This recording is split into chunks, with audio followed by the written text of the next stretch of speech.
kita masih di podcast Keluarga Siaga Lifeboy dan masih ngobrolin seputar mitos kesehatan. Seru banget kalau bahas mitos-mitos ini ya.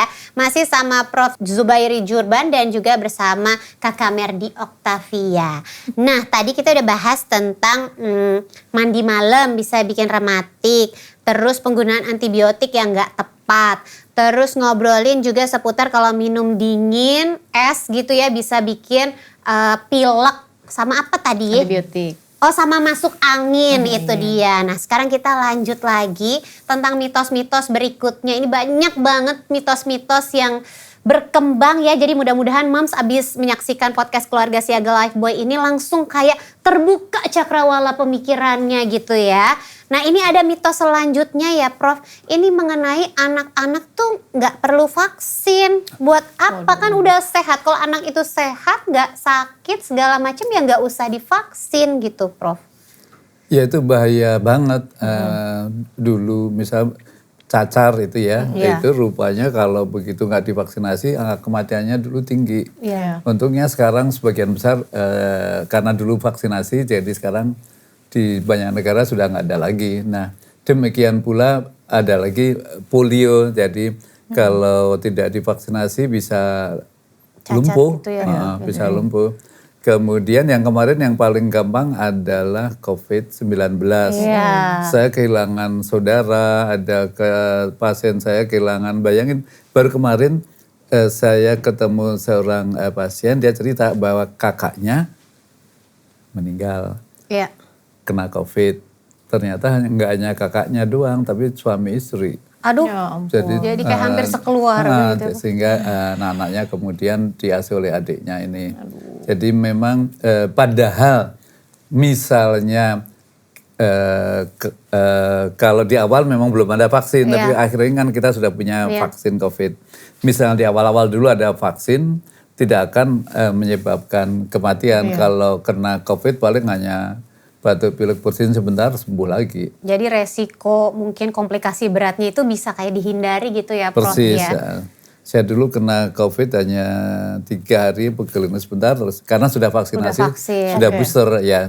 Jadi sebenarnya vaksin tuh lebih banyak manfaatnya ketimbang negatifnya gitu. Karena kan banyak yang beredar di masyarakat tuh kayak vaksin tuh banyak negatifnya gitu. Kak Merdi termasuk yang dengar negatif-negatifnya vaksin gitu gak sih? Ya pasti ya, mungkin kan orang juga punya pemikiran juga ya Prof. Tapi kalau aku tipe yang mengikuti sih Kak, karena kan wajib juga dari pemerintah untuk vaksin. Dan aku ngerasa tuh vaksin investasi kesehatan buat anak-anak aku sih Prof. Dan memberikan antibodi itu sih Kak, supaya ketika dia terserang penyakit atau wabah penyakit tuh jadi gak parah gitu sakitnya. Nah itu dia, mudah-mudahan Moms juga semua yang ada di sini jadi semakin melek sama vaksin gitu ya.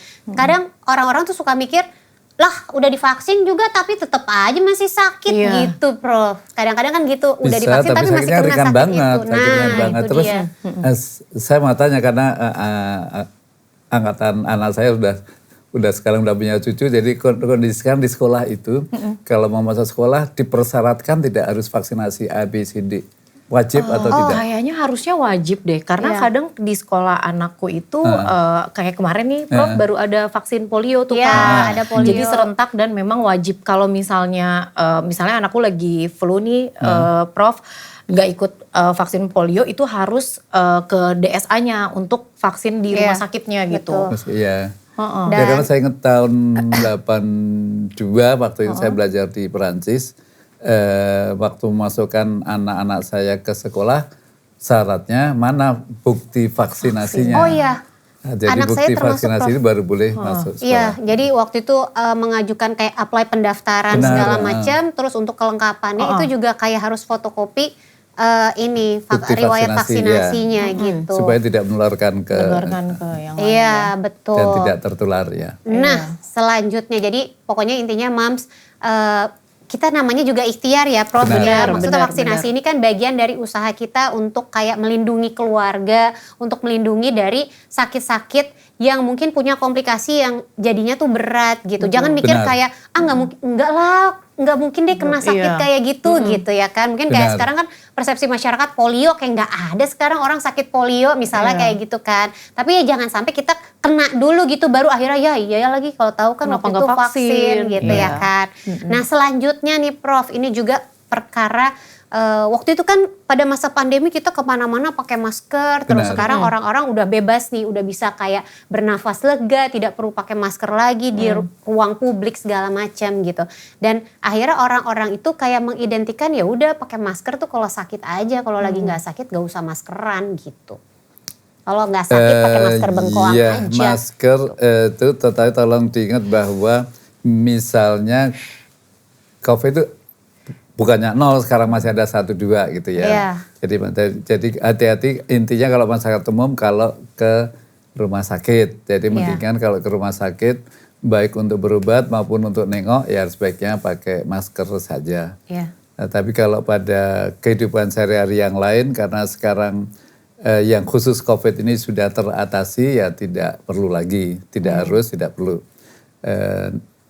Namun nanti akan selalu berulang penyakit-penyakit baru yang ditularkan lewat batuk, pilek, bersin. Nah dalam hal ini gitu. perlu kita pakai masker lagi kalau pas ada penyakit yang penularannya melalui batuk, pilek, bersin mulai mewabah. Nah ini kebetulan juga kalau nggak salah di kalangan anak-anak sekarang lagi beredar tentang flu Singapura, Prof. Jadi kan anak-anak juga sariawan gitu kan ada sariawan di mulut segala macam gitu. Itu apakah perlu sih anak-anak ini menggunakan masker, teman-temannya juga pakai masker gitu? Iya, kami dokter itu kita dokter kan bekerja berdasarkan data. Berdasarkan data ya, Prof. Nah, bagaimana datanya? Jadi saya tidak tahu data pada anak-anak yang flu Singapura. Begitu datanya mulai ada KLB, Lonjakan gitu. wajib pakai masker. Oke. Tapi kalau datanya baru sekedar cerita di Singapura, ada yang ke Indonesia 1, 2, iya belum harus. Jadi tapi begitu ada peningkatan yang melonjak, nah artinya ada kejadian luar biasa atau ada wabah baru, maka perlu banget masker karena pertama juga tidak begitu repot pakainya dan bisa mencegah kita sakit. Nah, itu penularannya droplet ya, flu Singapura sama ya dok ya kayak Iya, flu biasa.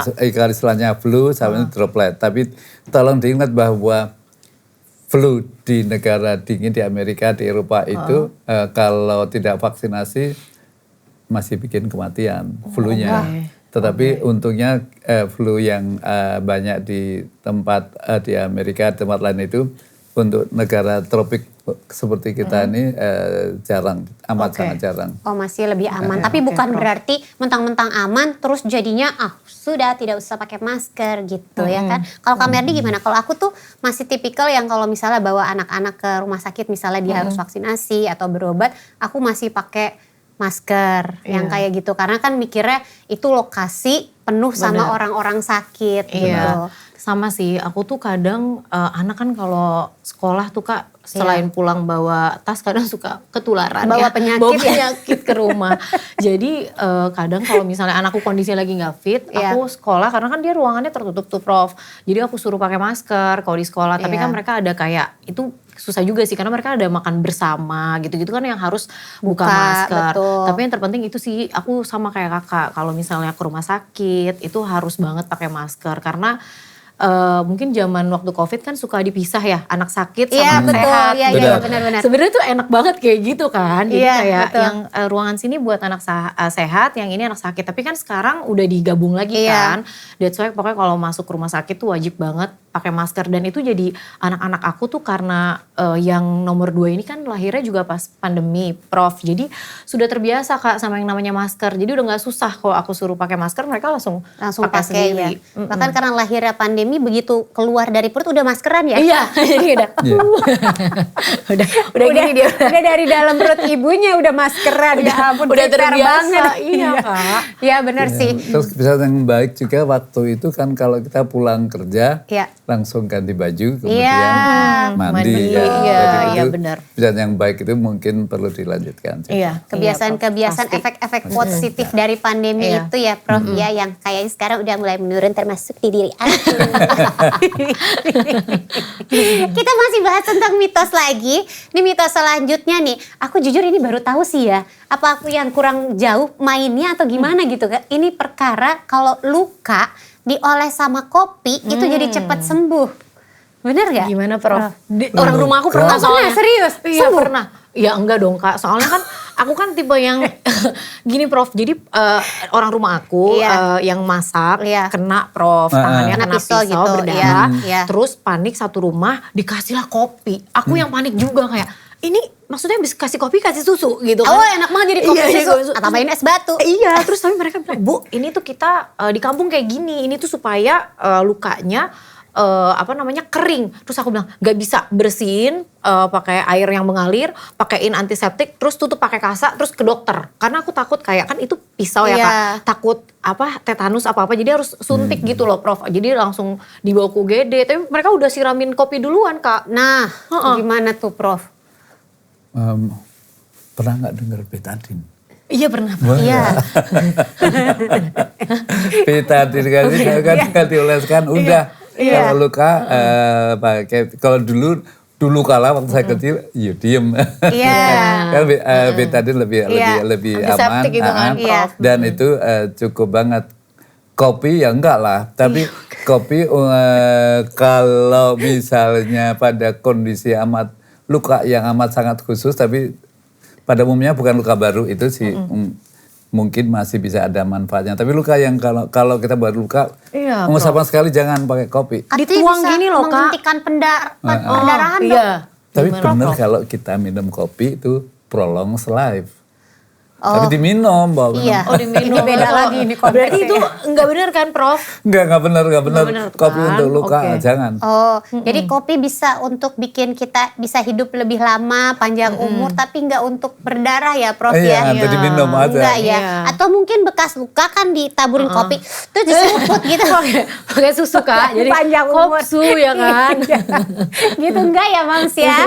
Pokoknya ini benar-benar mitos. Karena banyak banget cairan-cairan yang bisa dipakai untuk pertolongan pertama, antiseptik gitu ya, untuk mengatasi si luka-luka itu gitu. Kalau emang sampai bahaya banget, apalagi kalau misalnya robekannya besar ya harus ke rumah sakit kan, siapa tahu butuh dijahit atau apa-apa gitu kan ya Prof kalau ya. berdarah terus ya nggak bisa pakai obat atau pakai ini, harus jahit. Itu. Lanjut lagi, mitos selanjutnya adalah tentang penggunaan hand sanitizer. Ini kayaknya untuk kaum-kaum yang males cuci tangan ya menurut aku ya. Orang-orang tuh lebih milih kayak hand sanitizer tuh lebih bagus daripada mencuci tangan, kan itu kan ada kayak alkoholnya segala macam. 70%. Jadi bisa membunuh bakteri-bakteri, virus apapun yang ada di lengan ini gitu. Gimana tuh Prof? Prof makin pusing ya dengan semua permitos. Gimana tuh Prof? Alkohol itu ada berapa persen gitu ya. Jadi kalau alkoholnya 100% itu kadang-kadang bikin kering. Tapi biasanya yang untuk cuci tangan itu alkoholnya sekitar 70%. Jadi sekitar itu tidak masalah. Dan itu yang penting bakterinya hilang. Namun bisa juga nggak harus pakai alkohol, juga bisa pakai air mengalir, kemudian dengan sabun atau dengan antiseptik, itu sih bagus. Tapi kan akan tetap lebih baik kalau cuci tangan pakai sabun di bawah air mengalir benar, kan Prof? Daripada pakai hand sanitizer kan? Iya benar. Kalau Kak Merdi sendiri? Aku tim cuci tangan pakai sabun sih Kak. Tapi kalau misalnya kan kadang anak-anak darurat lagi di tengah jalan gitu, di mobil, ya itu paling ya aku biasanya bersihin pakai sanitizer, pakai tisu dibasahin gitu kan, terus pakai sanitizer. Itu pun kalau lagi benar-benar kepepet banget. Tapi kalau memang ada wastafel atau apa, aku tuh selalu bawa sabun kemana-mana, jadi mereka harus cuci tangan pakai sabun. Nah, jadi lebih baik seperti itu ya Prof ya. Benar. Bukan salah, bukan yang nggak boleh gitu menggunakan hand sanitizer. Ada kan kondisi-kondisi yang emang boleh menggunakan hand sanitizer gitu ya Prof ya. Ya, setuju bahwa terbaik adalah cuci tangan di air mengalir dengan sabun. Nah itu dia, karena memang cuci tangan menggunakan air mengalir dipakein sabun itu suatu hal yang simple banget tapi memberikan impact yang luar biasa gitu. Kita nggak pernah tahu kita habis pegang apa atau mungkin habis salaman sama orang aja. Siapa tahu orangnya habis bersin atau apa gitu, pindah transfer virus-virus bakteri gitu. Makanya ini Lifebuoy pun mengusung ada 5 momen cuci tangan. Yang pertama adalah ketika sebelum dan sesudah makan, kemudian juga setelah batuk atau bersin. Untuk anak-anak khususnya ini setelah bermain, setelah dari toilet gitu ya, jangan lupa cuci tangan. Kadang-kadang kita suka melengos aja keluar gitu. Dan ketika kembali ke rumah gitu. Dan gimana cara cuci tangannya? Ini kita tekankan berulang-ulang ya kan. Moms-moms yang suka nonton podcast Keluarga Siaga Lifebuoy pasti udah hafal banget. Sama-sama ya kita ulang lagi. Ini diulang terus biar moms bisa mempraktekkan untuk diri sendiri dan juga keluarga. Yang pasti cuci tangannya harus pakai sabun ya, di bawah air mengalir. Pertama dibasahi dulu tangannya, diambil sabunnya, lalu gosok-gosok. Setelah itu punggung tangannya, ya kan, sela-sela jari. Setelah ini satu ruangan loh menirukan ya. Jangan lupa dicontoh nanti di keluarganya ya. Terus juga gerakan mengunci seperti ini. Oke, lalu ujung-ujung jari. Penutupnya. Iya, dan terakhir ibu jari. Gitu, nggak perlu lama-lama, itu cuma sebentar. Tapi mudah-mudahan memberikan impact yang luar biasa buat moms dan juga keluarga gitu. Dan yang pastinya cuci tangannya pakai sabun Lifebuoy dong. Mandinya juga jangan lupa pakai Lifebuoy juga, permisi ya Bunda ya, juga Prof ya. Nah, ini dia. Lifebuoy Antibakteri Hand Wash Total 10 merupakan sabun cuci tangan antibakteri yang mengandung Active Silver Formula yang bisa melindungi terhadap 10 kuman penyebab masalah kesehatan yang berevolusi semakin kuat. Jadi, Lifebuoy ini mampu membersihkan tangan dengan sangat lembut dan menjaga agar tetap bersih dan terlindungi dari kuman. Dapat digunakan setiap hari pokoknya ya Mams ya, untuk membunuh kuman yang berbahaya 99% hanya dalam waktu 10 detik aja. Dan juga membuat kulit kita juga tetap terawat gitu. Memberikan perlindungan secara total dan menyeluruh terhadap kulit. Pokoknya formulanya udah mutakhir banget, terbukti bisa melindungi dari kuman hanya dalam waktu 10 detik. Permisi lagi ya, saya numpang lewat naruh lagi.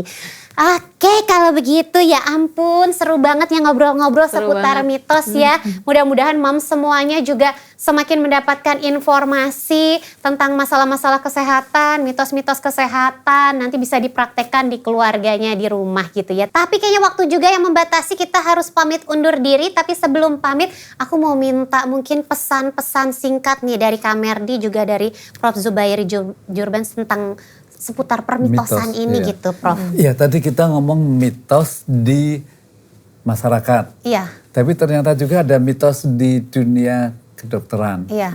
Kita masih ingat pada waktu COVID-19 dulu, obatnya ada ivermectin, ada chloroquine, ada oseltamivir, ada macam-macam yang ternyata kemudian tidak ada gunanya. Iya, itu bisa disebutkan dengan mitos. Jadi kalau kami di kedokteran kita harus mengobati, menasihati berdasarkan evidence-based medicine. Artinya berdasarkan bukti-bukti ilmiah yang sudah dibuktikan dengan penelitian yang bagus, dengan sampel, dengan partisipan penelitian yang banyak, dengan desain penelitian yang baik, dan telah dipublikasi di majalah kedokteran yang mempunyai impact factor tinggi, artinya yang berkualitas tinggi. Itu berdasarkan itu kemudian kita baru menyampaikan mengobati ke pasien dan juga memberi nasihat selalu berdasarkan data itu. Termasuk diantaranya ya minum kopi itu sehat. Makan buah dan sayur itu sehat, dan olahraga apalagi. Olahraga mencegah aku mudah pikun, jadi mencegah mudah pikun. Nah itu semua adalah hal-hal yang memang sudah ada evidence base-nya, udah dibuktikan gitu. Kalau yang kayak gitu boleh dilakukan gitu. Kalau yang masih ngawang-ngawang jangan gitu lah Mams ya. Jangan ya Dek ya, jangan. Kalau dari Kamerdi apa nih? Kalau dari aku pesannya mungkin kalau mama dan ibu aku menonton ya. jangan mudah percaya sama mitos ya kan, karena semua pesan-pesan yang diterima di grup WhatsApp itu belum tentu benar adanya. Terus kita tuh gak lupa juga untuk menaikkan daya tahan tubuh Kak, karena kebanyakan kan mitos kayak masuk angin atau apa itu kan sebenarnya daya tahan tubuhnya juga lagi turun ya Prof. Benar. Dan satu ini sih Kak, mungkin itu kecil tapi menurut aku lumayan efektif banget buat menjaga kebersihan juga. Jangan pernah lupa untuk cuci tangan sebelum makan atau kayak dari keluar baru masuk ke rumah. Kayak suami aku nih kalau misalnya dia pulang kantor tuh harus banget segera cuci tangan dan mandi baru boleh pegang anak-anak gitu sih. Itu jadi intinya adalah pola hidup bersih dan sehat. Betul. Kalau menurut Kak Merdi ya. Sama kalau ada sesuatu yang kayaknya ada gangguan nih di badan gak enak, segeralah ke dokter aja gitu, percayakan pada ahlinya. Bener gitu, banget ya kan? Iya. Terima kasih Prof Zubairi Jurban, terima sehat kasih, selalu. terima kasih. Terima kasih Kakak Merdi, salam untuk keluarganya yang luar biasa manis ya, sama Ibu Dewi Yu. Ya ampun, ya mertuanya yang aduh lovely sekali gitu. Dan terima kasih juga buat mom semua yang sudah menyaksikan podcast Keluarga Siaga Lifeboy. Jangan lupa untuk cuci tangan, pakai sabun, tetap jaga kesehatan. Dan jangan lupa juga untuk subscribe YouTube channelnya Lifeboy di Lifeboy ID. Follow Instagramnya Lifeboy ID juga. Dan moms juga bisa mendengarkan podcast Keluarga Siaga Lifeboy ini di aplikasi Nice. Oke, kalau gitu saya Nikta Gina pamit undur diri. Sampai ketemu lagi di podcast Keluarga Siaga Lifeboy berikutnya. Bye-bye.